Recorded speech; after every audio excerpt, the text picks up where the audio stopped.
Hi students, कैसे हैं आप? आशा करते सब अच्छे होंगे। आज हम आपके लिए लाए हैं class 11th poem 1, a photograph. ये किसके द्वारा? सिली टॉल्सन के द्वारा लिखी गई है। सिली, आप मीनिंग याद रखिएगा इनकी, ठीक है? SHIRLEY, सिली टॉल्सन, TOULSON, ठीक है? सिली टॉल्सन के द्वारा ये पोएम लिखी गई है। यहाँ पे क्या है कि इस पोएम के अंतर्गत आप देखेंगे कि एक ऐसे व्यक्ति की कहानी, एक ऐसी माँ के बारे में घटना है जो एक मौसी होती है या चाची बोल सकते हैं आप। तो ये राइटर की जो है माँ, उसकी दो जो है राइटर की चचेरी बहनें होती हैं, और ये सभी लोग और इनके अंकल जी होते हैं। सभी लोग जो है घूमने जाते हैं बीच पर, और वहाँ पे सभी लोग समुद्र के किनारे खड़े होते हैं।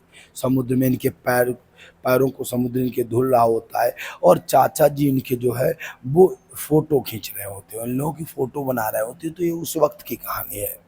हालांकि डॉली, इनका लड़कियों का जो नाम था, चचेरी बहनों का डॉली और बेटी थी, छोटी छोटी लड़कियां थीं, और इनकी जो माँ जो थी वो सामने समुद्र में खड़े हुए थे। जो एक अस्थिर समुद्र जो था वो उनके पैरों को धुल रहा था, और चाचा जी एक साइड में खड़े हुए देख रहे थे, और वो उनकी फ़ोटो खींच रहे थे। तो ये उस वक्त की कहानी है। देखिए, हम पूरी पोएम पढ़ेंगे, और पढ़ने के साथ साथ सारे से क्वेश्चन आंसर भी करेंगे, ठीक है? आप इसके राइटर जरूर याद रखिएगा, कौन होते हैं? सिली टॉल्सन होते हैं, ठीक है? तो देखिए क्या क्वेश्चन हमारा। जो पहला स्टेंजा क्या कह रहा है? पहला स्टेंजा कह रहा है, द कार्डबोर्ड। जो कार्डबोर्ड, एक इन्होंने फोटो बनवा रखी थी। इनकी जो माँ जो थी, उन्होंने फोटो उस वक्त की बनवा रखी थी, जिसमें दोनों बेटियां भी थी और इनकी माँ भी थी। और इन्होंने एक फोटो बनवा रखी, चाचा ने जो फोटो खींची हुई थी सोच में। तो वो बताती है कि कार्डबोर्ड मुझे बताता है how it was when the two girls cousins went paddling. अर्थात ये उस समय की बात थी जब दो तुम्हारी चचेरी बहनें पैडलिंग कर रही थी, पानी में पैर छपछपा रही थी। Each one holding on my mother's hand, और उनमें से प्रत्येक मेरी माँ का हाथ पकड़े हुए थी। दोनों बेटियां जो थी, दोनों हमारी चचेरी बहनें जो थी, समुद्र में पानी में अपने पैरों को फड़फड़ा रही थी या छपछपा रही थी, और उन्होंने मेरी माँ का हाथ पकड़ रखा था। दूसरी बात क्या होती है, देखो, and see the big girl, और ये बड़ी लड़की को देखो जो कितने वर्ष की थी? केवल 12 वर्ष की थी। या और सो अथवा इतने, all three stood still to smile through their hairs, अपने बालों में तीनों मुस्करा रही थी। उनके घुंघराले बाल थे, और बालों के अंदर से तीनों मुस्करा रही थी। अर्थात तो जो लड़की जो थी, बड़ी लड़की, वो 12 वर्ष की थी, यानी छोटी छोटी बच्चियाँ ही थी दोनों। उस वक्त की कहानी थी। At the uncle with the camera, और हमारे चाचा जी जो थे वो कैमरा लिए हुए खड़े हुए थे, ठीक है? तो अब देखो, इसका क्वेश्चन आंसर हम लोग करने वाले। ये पहला स्टेंजा है, और इतना स्टेंजा आप जो फेयर कॉपी पे लिखने वाले भी हैं तो आप स्टेंजा लिखिएगा, स्टेंजा के बाद क्वेश्चन आंसर है। क्योंकि जब स्टेंजा होगा तो आपको क्वेश्चन आंसर सेलेक्ट करने में आसानी हो जाएगी। तो देखो, क्वेश्चन हमारा कह रहा है, right the name of the poem. तो क्या होगा? नेम, आंसर इसका कैसे आप लिखेंगे? नेम ऑफ द पोएम, क्या नाम है? A photograph. पोएम का नाम लिख दीजिएगा, ठीक है? दूसरी बात इन्होंने क्या पूछा है? Name of the poet, name of the poet of the poet, क्या नाम था? अभी मैंने बताया था सिली टॉल्सन। क्या नाम होता है? सिली, ये वाला नाम आप लिखिएगा, ठीक है? सिली टॉल्सन नाम था, सिली टॉल्सन। राइटर का नाम था, इन्होंने ही पोएम लिखी थी, और इनकी ही चचेरी बहनें थी, और इनकी ही माँ की कहानी थी, ठीक है? दूसरा क्वेश्चन है, what do you understand by cardboard in the poem. तो कार्डबोर्ड क्या होता है? तो ये मोटा सा कवर होता है। कैसे लिखेंगे? It is a fat paper, यानी थिन पे थिक पेपर लगा सकते हैं, ठीक है? क्या हुआ? कार्डबोर्ड किसे कहते हैं, इसको नोट करिएगा इसको। तो देखो, कार्डबोर्ड क्या था? कार्डबोर्ड एक फोटोग्राफ होता है, यानी what do you understand by the cardboard. तो क्या लिखेंगे? The cardboard, cardboard is a photograph in the poem, या इन दिस पोएम। इस पोएम में कार्डबोर्ड क्या है? एक फोटोग्राफ है, एक फोटो होती है, ठीक है? इन्होंने ये पूछा है कार्डबोर्ड से क्या समझते हैं, तो एक फोटोग्राफ होता है। What does the poet see in the photo. Photo में पोएट क्या देख रहा है? तो टू कजिन सिस्टर्स। कैसे लिखेंगे? द पोएट, इसका आंसर नोट करिएगा। पोएट फोटोग्राफ में क्या देख रहा है? द पोएट सा सा हिज टू कजिन्स, ये जो मैंने बता दिया कजिन सिस्टर्स, कजिन या कजिन्स लगा दो, ठीक है। Paddling, paddling with her mother, his mother. तो उसने क्या देखा, बताइए इसका आंसर क्या होगा। The poet saw his two cousins, अर्थात अपनी दो चचेरी बहनों को देखा, पैडलिंग विद हिज मदर, वो अपनी उसकी माँ के साथ जो है पैडलिंग कर रही थी, ठीक है, यानी पैर छपछपा रही थी। हु वाज 12 ईयर्स ओल्ड, तो ये वाला है व्हेन द टू वाज, ये रहा देखो, and see the big girl, तो क्या लिखेंगे, the big girl, the big girl was 12 years old, 12 वर्ष का कौन था, तो बिग गर्ल थी, big girl was 12 years old, ठीक है। अगला क्वेश्चन है what does all three use for, वो सभी के ऑल थ्री किसके लिए कहा गया है, तो ऑल थ्री का मतलब क्या होगा, क्या लिखेंगे, all three is used for किसके लिए, द मदर, माँ के लिए, and two cousins, cousins of the writer या पोएट, ऑफ द पोएट। यानी क्या हुआ कि क्या जो यूज टू क्या होता है, देखिए, तो ऑल थ्री का मतलब उसकी माँ थी और दो उसके जो है चचे कजिन्स थी, तीन के लिए जो है यूज टू का प्रयोग किया गया, यूज थ्री का, ठीक है, ध्यान रखिएगा। अगला क्वेश्चन हमारा, ये आपको सारे क्वेश्चन आंसर लिखने हैं। पहले आपको क्या करना है, पहले आप स्टेंजा अगर आप लिखते हैं तो ठीक है, नहीं तो 2 लाइनें इसकी इधर 2 शब्द लिख लेना और फिर लास्ट में लिखना, ठीक है। फिर आपको ये सारे क्वेश्चन आंसर करने, मैंने बहुत सरल भाषा में समझाए, आप ऐसे बता सकते हैं। नेम कौन है, फोटोग्राफ है, सल्ली ट्रांसफर हो गया, ठीक है। कार्डबोर्ड का मतलब फोटोग्राफ होता है। तो क्या देख रहा है फोटो में, तो अपनी दो कजिन्स को देख रहा है अपनी माँ के साथ पैडलिंग करते हुए। हु वाज 12, तो क्या थी, द बिग गर्ल थी, बड़ी लड़की थी, एल्डर गर्ल थी, ठीक है। दूसरी बात व्हाट ऑल थ्री, तीन क्या थे, तो उसकी माँ थी और दो कजिन्स, ठीक है, ठीक है, बस हो गया हमारा आंसर। दूसरा स्टेंजर देखिए क्या कह रहा है, ये स्वीट फेस, देखिए दूसरा स्टेंजर नोट कर लीजिएगा, जिसका छूटा हुआ है नोट कर लो, स्क्रीनशॉट ले लो, यहाँ से आपको दिखा देता हूँ, वीडियो को रोक के नोट कर लिया करो, ठीक है, बढ़िया सुन के ही लिखा करो। ए स्वीट, अगला क्वेश्चन हमारे पास क्या है, देखिए अगले क्वेश्चन पे आते हैं। देखो क्या है दूसरा स्टेंजा, ए स्वीट फेस, अर्थात मेरी माँ का चेहरा बहुत ही सुंदर है, a sweet face my mother's, मेरी माँ का चेहरा बहुत ही सुंदर है, हर बच्चे को अपनी माँ का चेहरा अच्छा लगता है।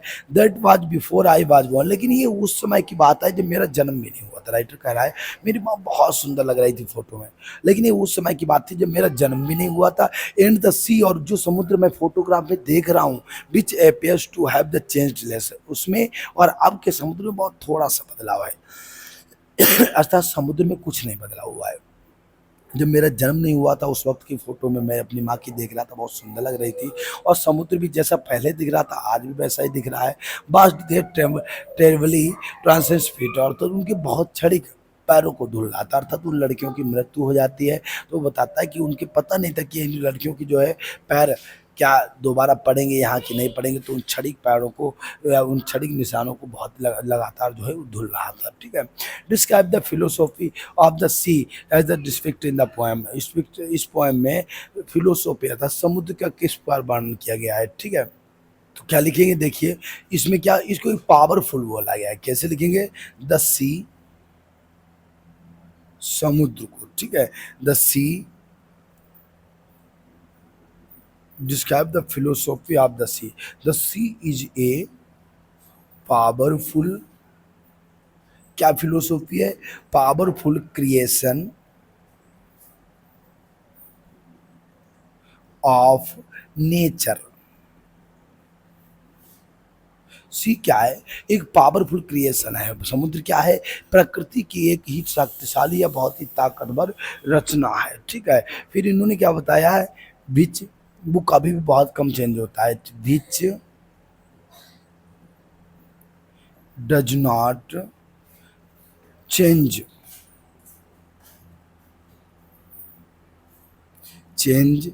in the past of time,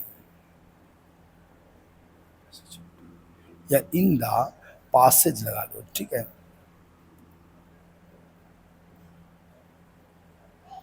in the passage of time, अर्थात सी क्या है, समुद्र एक प्रकृति की बहुत बड़ी रचना है और जो विच डज नॉट चेंज, जो नहीं बदलती, in the passage of time, समय में गुजरने के साथ नहीं बदलाव आती। जिस तरीके का समुद्र आज 200 साल पहले था उतना ही समुद्र 800 साल पहले भी था, ठीक है। तो ये कभी भी बदलती नहीं है। अगला है who washed the feet of girl, तो गर्ल्स के पास कौन, द सी, इसका आंसर लिखिएगा the sea washed the feet of the girls, लड़कियों के पैर कौन धुल रहा था, तो कौन था, समुद्र था, द सी, ठीक है।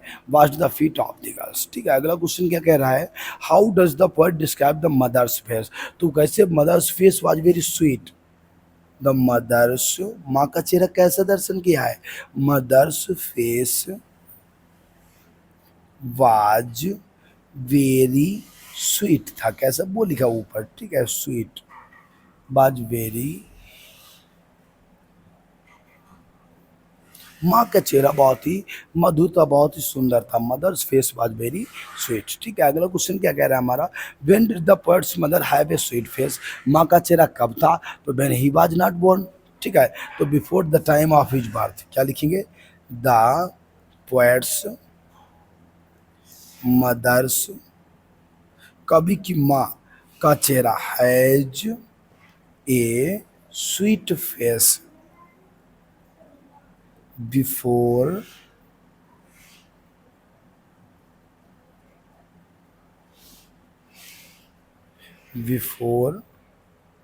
The time of his birth,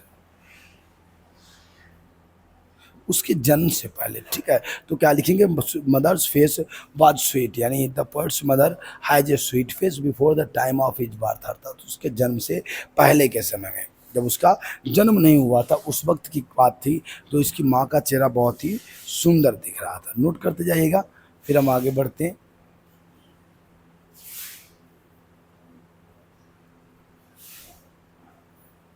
तो देखो क्या है, पोएट्स मदर, माँ का चेहरा कैसा था, तो आप समझ गए, उसकी जन्म से पहले बहुत सुंदर था। Point out rhyming word, rhyming word क्या होता है, जो लगभग में सेम दिखाई दे, ठीक है। देखिए आप यहाँ से मैच करिएगा, राइमिंग वर्ड किसे कहते हैं, राइमिंग वर्ड होता है जो पहली बात तो लास्ट में मिलते हैं अक्सर, और जो फेस सेम दिखाई दे, जैसे फेस लेस, ठीक है। और कोई मिल रहा है, और तो सर नहीं मिल रहा है, सी नहीं मिलेगा, तो इसका राइमिंग वर्ड क्या होगा, फेसलेस होगा, FACLESS, ठीक है। राइमिंग वर्ड क्या हो जाएगा, फेसलेस हो जाएगा। बाद बाकी नहीं दिख रहे हैं, बस यही होता है। तो राइमिंग वर्ड का मतलब होता है जो लोगों में उच्चारण समान निकले, और अक्सर ये वर्ड लास्ट में ही पाए जाते हैं, ठीक है। एक चीज़ ध्यान रखिएगा, राइमिंग वर्ड कभी ढूंढ रहा हो तो अब लास्ट वाले पॉइंट बढ़ रही है, ठीक है। लास्ट वाले पॉइंट आपको मिलेंगे, पता चला कौन सा इसका राइमिंग वर्ड होता है। नोट कर लीजिए क्वेश्चन आंसर, ए स्टेंजर नंबर 2 के क्वेश्चन आंसर, पहले आप स्टेंजर नोट करिएगा हिंट डाल के, और नहीं नोट करना तो पूरा स्टेंजर नोट कर सकते हो, और उसके बाद इसके क्वेश्चन आंसर करिएगा। स्टेंजर नंबर 3 पे बात करेंगे इसके बाद हम। स्टेंजर नंबर 3, स्टेंजर नंबर 3 हमारा क्या कह रहा है, देखिएगा, सम 20-30 ईयर्स लेटर, लगभग 20 से 30 वर्ष बाद, आज की कहानी क्या थी, जब राइटर इसको याद कर रहा था तो उस वक्त 20 से 30 वर्ष गुजर चुके थे, ठीक है। क्या होता है, she had laugh at the snapshot, आज वो लड़कियां जो थी उसी फोटो में, उसी तस्वीर में, स्नैपशॉट में जो है हंस रही थी, जब वो बालों से घुंघराले घुंघराले बालों से बाहर की ओर हंस रही थी, उस वक्त का 20 से 30 वर्ष हो गया, आज वो सब खत्म हो चुकी है। सी बेटी, वो कहती है देखो, मेरी माँ कहती है देखिए ये बेटी थी, सी डॉली, और ये डॉली थी। She had said and look how they dressed us for the beach, और ये भी देखिए कि उन लोगों ने बीच के लिए किस प्रकार की ड्रेस पहन रखी थी, उन लड़कियों ने। बीच में लोग वैसे विचित्र सी ड्रेस पहनते हैं, लेकिन इन लोगों ने कुछ स्पेशल ड्रेस पहन रखी थी। इनकी ड्रेस किस टाइप की थी, इस तरीके की, इन्होंने बीच पर जो है जाने के लिए एक स्पेशल ड्रेस पहन रखी थी, और इसी ड्रेस में वो लोग जो है बीच पर गए हुए थे। तो वो कहती है देखो, माँ कहती है देखो डॉली कितनी अच्छी लग रही थी, बेटी कितनी अच्छी लग रही थी, और हम लोगों ने किस तरीके की ड्रेस पहन रखी थी। The sea holidays was her past, वो हमारा जो है उन लोगों का पास्ट था। जो सी हॉलीडेज उन्होंने जो बिताई हुई थी वो उनका पास्ट था। माइन इज हर लाफर, और वो हंसी, जो मेरी हंसी उस वक्त थी, वो सब हमारा पास्ट था। अब हम इन लोगों के साथ दोबारा इस टाइप से नहीं हंस पाएंगे। फिर है both wry with the laboured ease to loss, और दोनों को ही उन सभी उस हानि को देख करके बहुत ही चिंता होती, बहुत ही दुखी होते हैं। वो दोनों इस हानि को देखकर बहुत ही दुखी, जो घाटा हुआ, जो उन्होंने अपनी बहनें खोई हुई हैं, तो उसके लिए राइटर भी बहुत ही दुखी होता है। अगले इसके क्वेश्चन आंसर है where did the poet's mother enjoy her holiday, तो ऑन द बीच। इसका आंसर क्या होगा? The poet's mother. आंसर हमेशा क्वेश्चन से बनाया करो, ठीक है। The poet's mother enjoyed, en है, ठीक है, enjoyed her holidays on the beach। ये रहा, देखो ये रहा, ठीक है, ऑन द बीच, समुद्र किनारे पर, ठीक है। The purse mother enjoyed her holidays on the बीच, ठीक है। What was the past of purse mother, तो पास्ट क्या था ये मैंने अभी बता दिया। तो बाज हर पास्ट क्या? द सी हॉलीडेज बाज हर पास्ट, तो यही आंसर कर दो, द सी। इसका आंसर नोट करिएगा, the sea holidays was her past, या was the past of four words mother, ठीक है। तो इसका आंसर हो जाएगा, ठीक है। The sea holidays was the past of words mother, ऐसे उतारेगा, ठीक है। Was the past for words mother. अगला क्वेश्चन क्या कह रहा है? Why would the poet's mother laugh, poet की माँ क्यों हंस रही थी? तो वो क्यों हंस रही थी? वो लोग अपने जीवन को एंजॉय करते, डॉली और बेटी को देख करके हंस रहे थे, ठीक है। तो इन्होंने क्या बोला है, ये रहा देखो, सी 20 years और she laugh at the snapshot, बस यही हो जाएगा। She was laughing at the snapshot, क्या लिखेंगे? द पर्ड्स मदर, आंसर लिखिएगा, poet's mother was laughing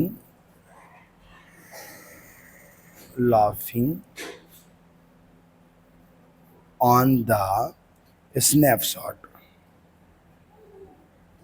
snapshot पर हंस रहे थे। स्नैपशॉट पर पर्ड्स मदर क्यों हंस रही थी? तो अभी मैंने आपको बता दिया किस पर हंस रही थी, स्नैपशॉट पर हंस रही थी, ठीक है।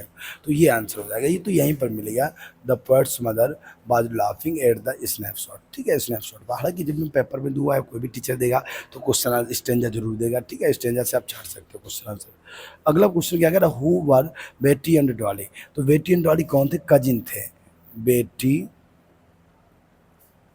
And Dolly were the cousin of poets. ये क्या थे? दोनों ही कजिन सिस्टर्स थी, अर्थात बेटी और डाली जो थी चचेरी बहनें थी, और किसकी थी? पर्स की, कवि की चचेरी बहनें थी। नेक्स्ट साल लास्ट स्टेंजा है हमारा, इसका क्वेश्चन से कंप्लीट हुआ, इसको भी नोट कर लीजिएगा, बहुत इजी है। ये वाले क्वेश्चन जो भी नहीं लिखे हुए हैं जल्दी नोट कर लीजिएगा, पहले समझ लिया करो, उसके बाद नोट किया करो। स्टेंजा नोट करिएगा, 2 या 3 लाइनें यहाँ पे लिख लो, डॉट डॉट करके 2 या 3 लाइनें यहाँ पे लिख दो, ये हिंट होता है, ठीक है। नहीं तो पूरा उतार लेना, बाद में क्वेश्चन आंसर कर लेना, तो आपके लिए हमेशा के लिए हो जाएगा। बुक नहीं है तब भी आप स्टेंजा सेलेक्ट कर सकते हैं, ठीक है। तो देखिए अगला क्या है, नाउ, उसके बाद जब स्टेंजा हो जाए तो क्वेश्चन आंसर भी कर लेना। ये क्वेश्चन आंसर है आपके, वीडियो को रोक के लिख लिया करो। अगला है now she has been dead nearly many years, अर्थात that is that the girl lived, अर्थात अब शायद उतने वर्ष हो गए जितने वर्ष की वो लड़कियां थी। आज उनके मरे हुए, उनको मृत हुए उतने साल गुजर गए हैं जितने साल की वो लड़कियां थी। एंड ऑफ दिस सर्कमटेंस, और यहाँ परिस्थिति, there is not nothing to say, जिसके बारे में कहना मुझे बहुत ही कठिन लगता है। आज मैं उस परिस्थिति के बारे में बोल ही नहीं पाता हूँ, बिल्कुल शांति, साइलेंस, अर्थात यह केवल शांति महसूस करता हूँ। मैं आज उस परिस्थिति को जो है बर्दाश्त नहीं कर पाता हूँ, शांत हो जाता हूँ और उनको गुजरे हुए उतने दिन हो गए जितनी उम्र उनकी हो चुकी थी। तो देखो लास्ट, तो देखो क्वेश्चन हमारा क्या कह रहा है, what do you understand by her silence, उसके साइलेंस के बारे में आप क्या समझते हैं, ठीक है। तो क्या लिखेंगे कि ही वाज, क्या लिखेंगे, हर साइलेंस, यहीं से शुरू करो, क्या होगा इसका अगला देखो स्टेंजा, क्या लिखेंगे, साइलेंस के बारे में आप क्या समझते हो, ठीक है। तो क्या लिखेंगे, silence shows the great sorrow of the poet। शांति का मतलब क्या होता है, शांति हमें क्या शो करती है, तो शांति ये शो करती है बहुत ही अधिक दुख, द ग्रेट सोरो ऑफ द पोएट, अर्थात सोरो को, यानी सोरो में क्या होता है, दुख होता है। साइलेंस जो होती है वो कवि के बहुत बड़े दुख को प्रकट करती है। How much time has passed since she had, तो ये रहा, now she has been dead nearly as many years the girl lived, ठीक है। तो क्या लिखेंगे, the time,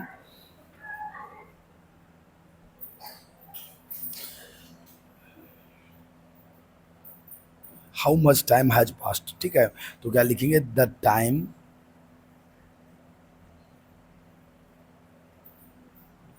since she died, तो क्या लिखेंगे, it was near about as the age of cousins, अर्थात यह कितना था, it was near about the age of the cousins, अर्थात जितनी उम्र की इसकी चचेरी बहनें थी उतनी वर्ष का उतना टाइम था, इट वाज द टाइम, अर्थात या उतना समय हो चुका था, नियर अबाउट हो गया था, अर्थात इतना नियर अबाउट था।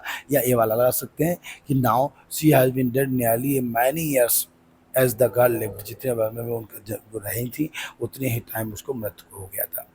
Whose death is the poet is talking about, the poet किसके बारे में बात कर रहा है, तो the poet is talking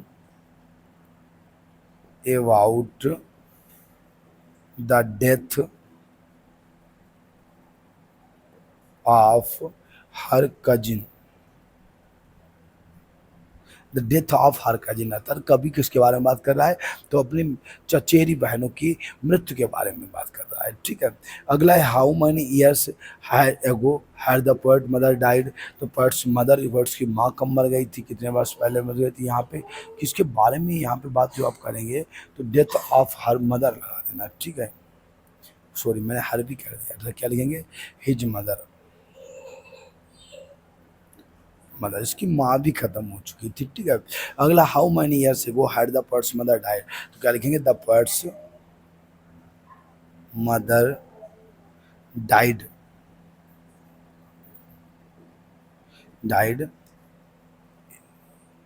is the time is the time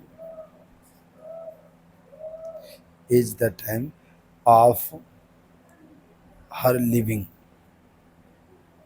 अपनी उम्र के, is the time of her, मेरे लगाओ में जितनी उम्र तक वह जीवित रही थी आज उतनी बस उसको मरे हुए हो गए। तो poets mother died, the mother died यानी माँ की मृत्यु हो गई थी, is the time of her living, जितने समय तक वह जिंदा रही थी उतने समय हो चुके थे उसकी मृत्यु के लिए, ठीक है। तो ये हमारे क्वेश्चन आंसर हो जाएंगे चैप्टर लास्ट स्टैंजा का, स्टैंजा नंबर 4 के क्वेश्चन आंसर नोट डाउन कर लीजिएगा।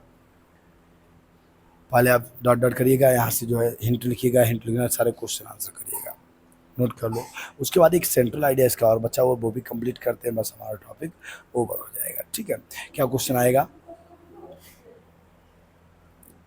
यहीं पे नीचे क्वेश्चन आप लिख लीजिएगा, एक क्वेश्चन आप लिख दीजिएगा, गिव, बड़ा सा लिखिएगा, the central idea of the poem, कैसे लिखना, इस टाइप से क्वेश्चन बना के लिखिएगा आप, give the central idea of the poem, ये आपको जरूर लिखना है, मैंने यहाँ पे छोड़ दिया है लेकिन नोट कर लीजिएगा, ये बहुत जरूरी है। कैसे लिखना, आप क्वेश्चन डाल देना और क्वेश्चन डाल के लिख देना, give the central idea of the poem, question note कर लो, फिर मैं इसका आंसर और करा देता हूँ। क्या लिखना है आपको, ये लिखना है आपको, ठीक है, ध्यान रखना। कैसे, जब ये सारे क्वेश्चन आंसर हो जाएं तो लास्ट में आप देख लेना give the central idea of the poem, कविता का केंद्रीय भाव बताइए। बहुत सरल तरीके से मैं बता देता हूँ, 2 मिनट में उसको देख लो, बस टॉपिक ओवर करते हैं। इसका आंसर आपको यहाँ से यहाँ तक लिखना है। क्या इन्होंने बोला है, what is the central idea of the poem a photograph. Question आप ये वाला, जिन लोगों ने अभी नोट नहीं किया है वो क्वेश्चन ये वाला नोट करेंगे। क्वेश्चन हमारा क्या कह रहा है, क्वेश्चन कह रहा है ये वाला, ठीक है, what is the central idea of the poem a photograph. Photograph का सेंट्रल आइडिया क्या है, केंद्रीय भाव क्या है। तो केंद्रीय भाव क्या होता है कि इसमें कभी अपने जो है बचपना की बात कर रहा है, वो अपनी माँ को याद कर रहा है और माँ के बारे में अपनी बेटे, अपनी कजिन्स को याद कर रहा है। तो ये सब क्या होता है, व्यक्ति का जीवन गुजरता जाता है, समय बदलता जाता है, लेकिन फोटो कभी भी नहीं बदलती है, यही कहना चाहता है। क्या लिखेंगे इसमें के बारे में, देखो क्या कभी बोलना चाहता है, इसको एक बार देखते हैं। The central idea of the poem, A Photograph, by Shirley Tolson, revolves around the themes of the memory. Revolves around, जो हमें दोबारा याद दिलाता है, themes of the memory, loss and the passage of lifetime, अर्थात समय को गुजरने के साथ साथ उसके पुनः याद दिलाता है। The poem reflects on the fleeting nature of the life, हम किस बात पर दर्शन करती है, fleeting nature of the life, and how photographs serve, क्या होगा, serve as a reminder of the moments that have they past. अर्थात वो फोटोग्राफ किस प्रकार से लोगों की मदद करते हैं कि उन्होंने कैसा टाइम गुजारा था। तो फोटो हम लोग क्यों खिंचवाते हैं, फोटो हम इसलिए खिंचवाते हैं कि कभी भी हम देख सकते हैं कि हमारा जीवन कैसा गुजरा था। तो सेंट्रल आइडिया का यही अर्थ था कि वो हमारी जो फोटो होती है रिवॉल्व्स करती हैं around the themes of memory, loss the passage of time, हमारे खोए हुए समय के बारे में हमें याद दिलाती हैं, और ये रिफ्लेक्ट्स करती हैं फ्लीटिंग नेचर ऑफ लाइफ, तैरती हुई प्रकृति के बारे में, जो उछलती बदलती हुई प्रकृति के बारे में भी हमें याद दिलाती हैं, और ये बताती हैं किस तरीके से हमने अपना टाइम गुजारा था। ठीक है, तो ये आपको यहाँ से यहाँ तक सेंट्रल आइडिया लिखना है, इसमें यहाँ से यहाँ तक इसका यहाँ तक सेंट्रल आइडिया लिखना है, और बाद बाकी जो हमारा क्वेश्चन आंसर कंप्लीट हो जाएंगे। आज के लिए हमारा वीडियो इतना ही होगा, फिर हम मिलेंगे आपसे नेक्स्ट वीडियो में। आज के लिए जय हिंद।